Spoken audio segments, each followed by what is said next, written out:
Hello दोस्तों, एक बार फिर से स्वागत है आपका एंजल केमिस्ट्री क्लासेस में।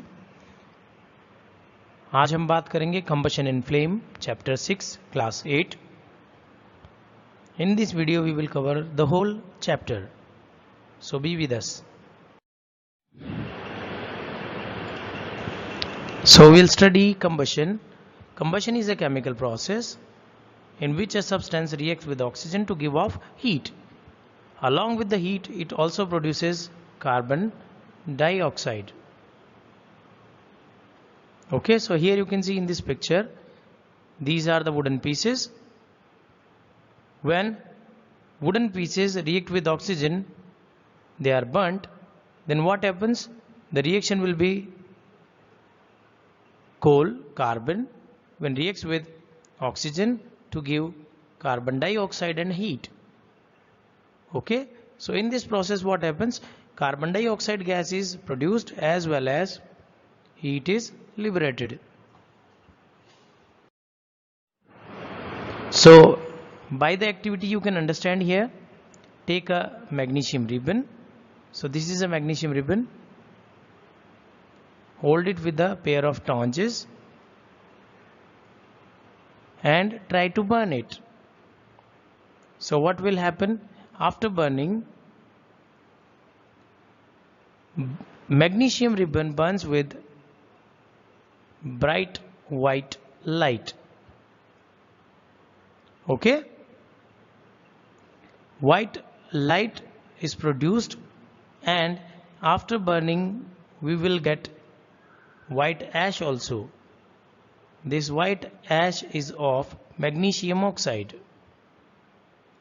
So in this process high amount of heat is produced. So this is an activity which proves combustion.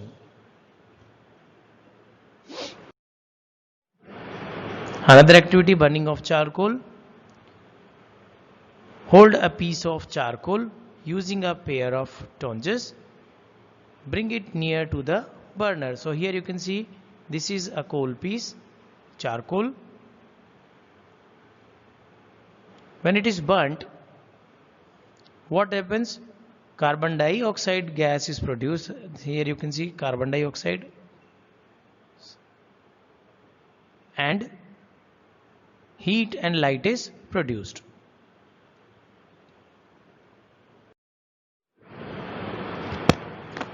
Based on combustion, materials are classified into two categories: combustible materials and non-combustible materials. So what are combustible materials?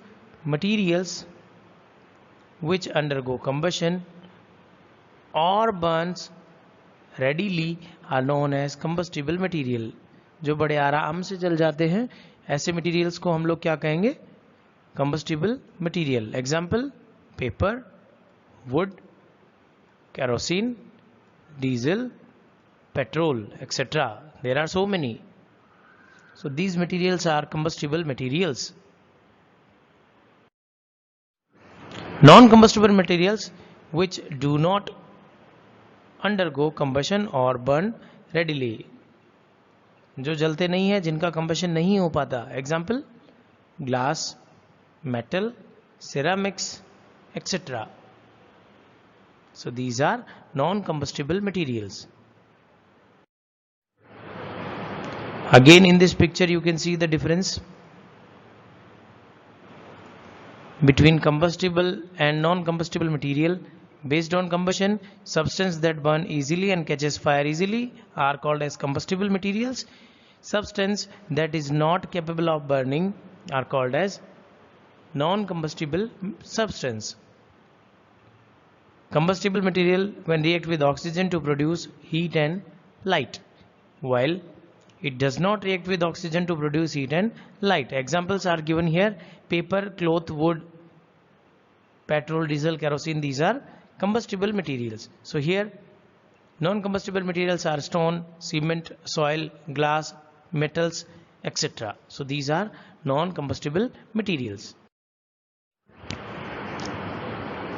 Activity is given here to show the combustibility of material. So here take some material such as straw, matchstick, kerosene oil, paper, iron nails, stone pieces and glass. So one by one it is mentioned here, and the pictures are shown. Here you can see straw pieces, matchstick, kerosene oil, paper, iron nail, stone pieces and glass. So one by one we will try to burn each material. So what happens? You can see the straw is burning, kerosene oil starts burning, paper is burning, iron nail does not burn, stone pieces does not burn, and glass does not burn. So what it shows? It shows straw, matchstick, kerosene oil, paper, these are the substance which catch fire easily, so they are combustible materials, while other three, iron nail, stone pieces and glasses, are non-combustible materials. So by this activity you can easily categorize all these items into combustible and non-combustible substances. So we will find combustible substances are straw, matchstick, kerosene, paper, while non-combustible materials are iron nails, stone pieces, glass. Okay. Here this is the exercise table given in the textbook. So you can solve your own. Wood is combustible, paper is combustible, iron nails non-combustible, kerosene combustible, stone piece non-combustible, straw combustible, charcoal combustible, matchstick combustible, glass non-combustible material. So this is the classification or categorization of materials based on their combustibility. Next we will talk about oxygen is necessary for combustion. This we will study with an activity. Take a piece of burning wood. So this is the piece of burning wood. Now we are covering it with a glass jar.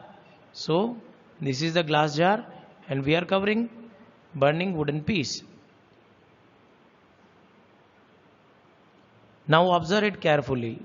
The piece of burning wood get extinguished after some time. So you can see it has been extinguished. So what it shows, the air which was present inside this jar was consumed in burning of wood.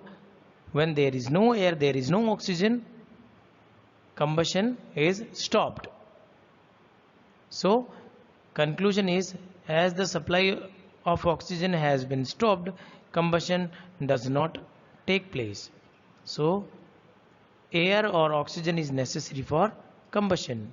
It proves that presence of air and oxygen is must. One more exercise, one more activity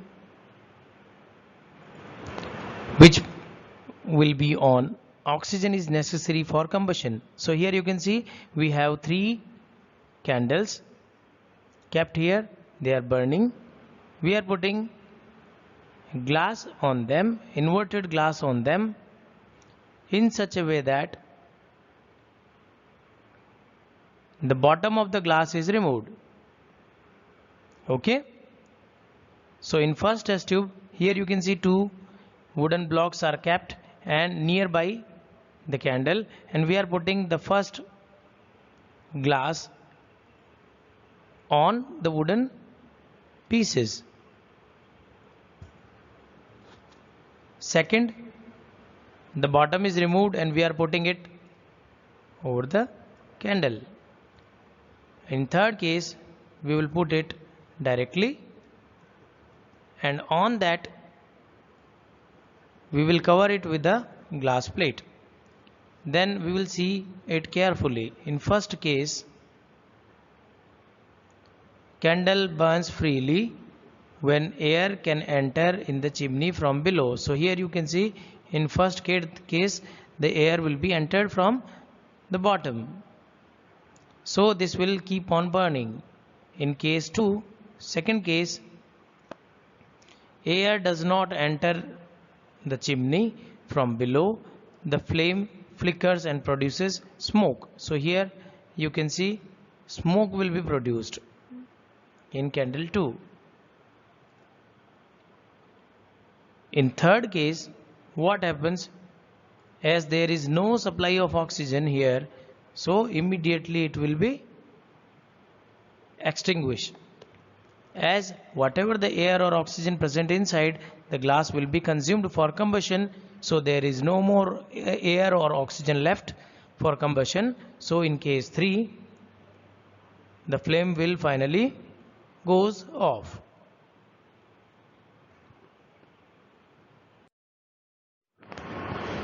Now about the ignition temperature.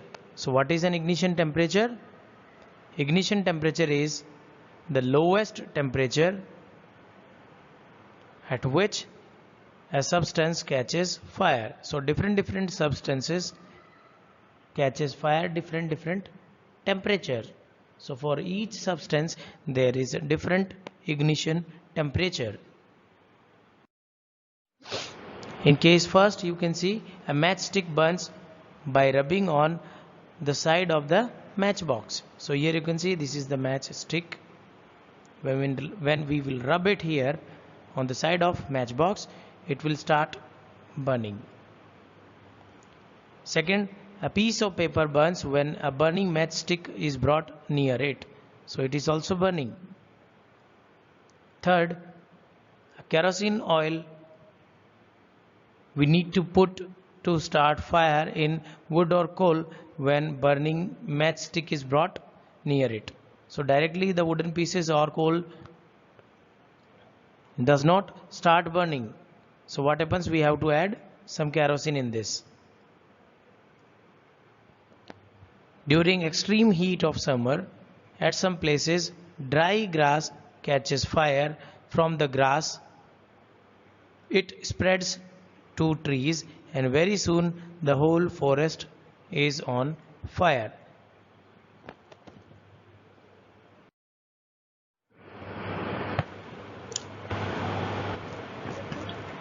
This picture shows that a combustible substance cannot catch fire on or burn as long as its temperature is lower than ignition temperature. So we have already discussed ignition temperature is the minimum temperature at which any substance burns. So to burn a substance, at least we have to reach up to ignition temperature or more. Below that, burning is not possible. In picture 1, if kerosene oil is heated a little, it catches fire.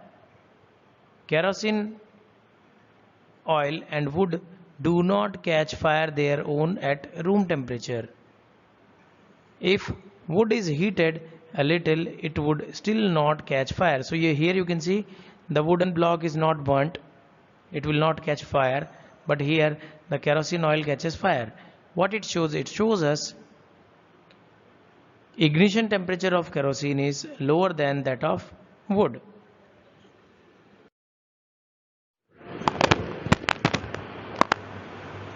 Activity to show it is essential for a substance to reach ignition temperature to burn. So what we will do here, we will take 2 papers, we will fold these 2 papers in such a way that we will get 2 paper cups. What we will do here, pour about 50 ml of water in one of the cups. So एक cup के अंदर हम क्या डाल देंगे, 50 ml water डाल करके उसको गीला कर देंगे. Now heat both the cups separately with a candle. So we are heating it. See, observe it very carefully. What is happening to these 2 papers?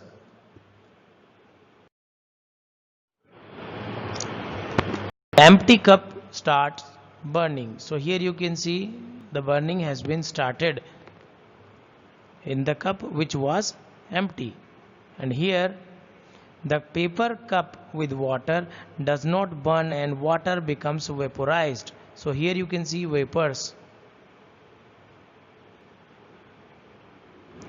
What it shows, it is essential for a substance to reach ignition temperature to burn. And the reason behind this, why this cup is not burning, when heat is supplied to the cup, is transferred to water by conduction. So in presence of water, the ignition temperature of the paper is not reached. Okay, so water will lower the ignition temperature.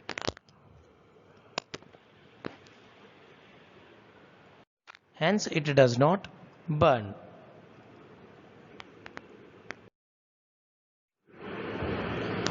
The substances which have very low ignition temperature and catch fire easily with a flame is called as inflammable substances. So inflammable substances means which can easily catches fire. Why? Because they have very low ignition temperature. Example, petrol, alcohol, LPG, cleaner fuels or cleaner liquids.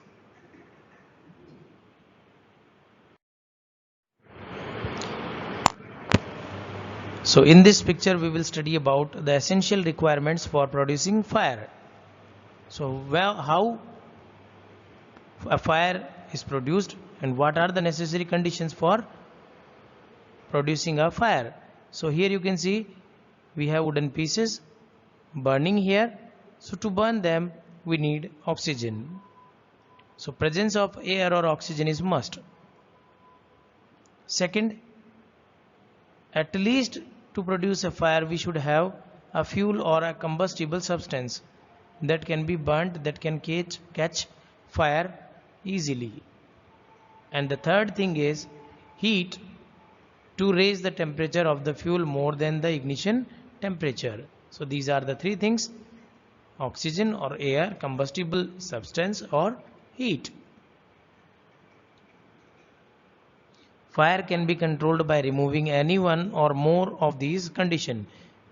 Out of these three, if one factor is removed, fire will be stopped or the production of fire is not possible. Let's study how can we control fire. So fire can be controlled by using water. You can see this is the house is on fire and a fireman is trying to extinguish fire by throwing water. So how does it works? Water cools the combustible material so that its temperature is brought below its ignition temperature. And you know very well, once the temperature of any fuel or of any combustible material is brought down below its ignition temperature, it will not be continued on fire. Okay. Another thing, the water vapors also surround the combustible material, helping in cutting off the supply of air. So whatever the water vapors are produced in this process or by throwing water on the fire, these water vapors will also cover the fuel and cut off the supply of oxygen with the fuel. And you know, oxygen is necessary for combustion, so the fire will be put off. If electrical equipments are on fire, water may conduct electricity and harm those trying to douse the fire. Why? Because water is good conductor of electricity and the person who is trying to put off fire may get shock, may die also. Water is also not suitable for fires involving oil and petrol because water is heavier than oil. So what happens? the oil or petrol will float on the water and they will keep on burning. So water is not a good mean or source for extinguishing fire when the fuel is oil or petrol. Next method is using fire extinguisher. So how this fire extinguisher is used to extinguish fire, you can see. Fire extinguisher is to cut off the supply of air or to bring down the temperature of the fuel or both. So it works in two ways. First way, it will cut off the supply of oxygen with the fuel. Second thing, it brings down the temperature of the fuel below its ignition temperature. For fire involving electrical equipments and inflammable materials like petrol, carbon dioxide is the best fire extinguisher. As you know, carbon dioxide, being heavier than oxygen, covers the fire like a blanket. So what happens? Since the contact between the fuel and oxygen is cut off, the fire is controlled. The added advantage of CO2 is, in most cases, it does not harm electrical equipments. So we can use it when electrical equipments are on fire. Now we will discuss about the types of combustion. So combustion is of three types. First is rapid combustion, second is spontaneous combustion, third is explosion. So rapid combustion used, see first, combustion in which substance burns rapidly and produces heat light with the help of external heat. So once external heat is given, the combustible material burns in such a way that it will produce heat and light, and it will start burning rapidly like the burner of LPG. So here you can see we will get heat, light, and it burns very fast. So this is a type of rapid combustion. Next is the spontaneous combustion.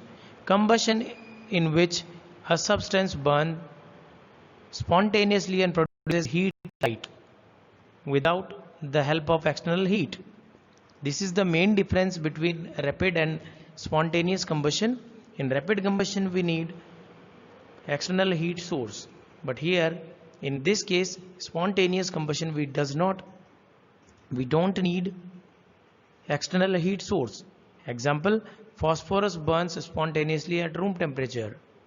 Ignition temperature of phosphorus is 35 degrees Celsius. So at room temperature, when the temperature is more than 35 degree, this phosphorus starts burning. Next is explosion. Combustion in which a substance burns suddenly and produces heat, light, and sound also with the help of heat or pressure. So we know crackers, bombs very well. Explosion of crackers and on applying heat or pressure. In explosion, a substance burns suddenly. So here you can see this is a cracker or a bomb. When it gets some heat or by pressure, it starts burning, and it burns in such a way that it produces heat, light, as well as sound. So burning of cracker, gunpowder, these are the example of explosion. Now we will discuss about candle flame. So here you can see candle flame is given here. It is a hot glowing body of ignited gas that is generated by something on fire is called flame. Its simply meaning is when any combustible substance is burnt and it burns with a hot glowing body, that body is called as a flame. And you have observed candle burns with the flame whereas coal does not. The reason,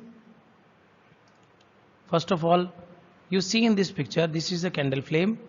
It is visible, and here in this picture we cannot see flame. Why? The answer is here, the substance which vaporizes during burning give flame. So ऐसे जितने भी substance जिनको जलने के दौरान वो vaporize हो जाते हैं, so they will produce flame, otherwise they won't. Okay, is it clear to you? Yes. Next we will discuss about the structure of candle flame. So here you can see it is the picture shown. It is a candle flame. It has different zones. First is the outermost zone. The color you can see, this is blue in color.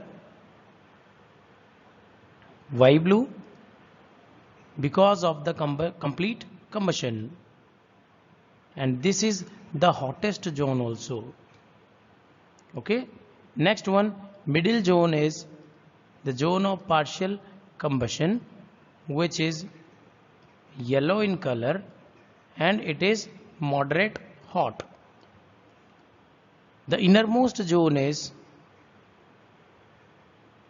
least hot, and because of unburnt wax particles, vapors, it is black in color. So these are the three different zones. Outermost is the hottest and blue, middle yellow and moderate hot, innermost is black and least hot. In the second picture you can see a goldsmith. It blows the outermost zone of the flame with the metallic blow pipe for melting gold and silver. For melting of gold and silver are metals. To melt them we need the hottest zone. So hottest part of the flame is the outermost zone, which is blue in color.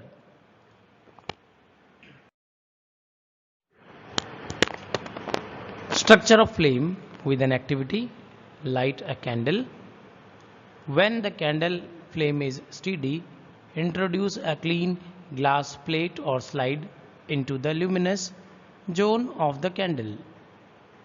Hold it there with a pair of tongs for about 10 seconds. Then remove it. What do you observe? So here you can see in the picture, it is a candle flame. We are putting a glass slide. Hold it with a pair of tongs. And after some time we can see a circular black ring is formed on the glass plate.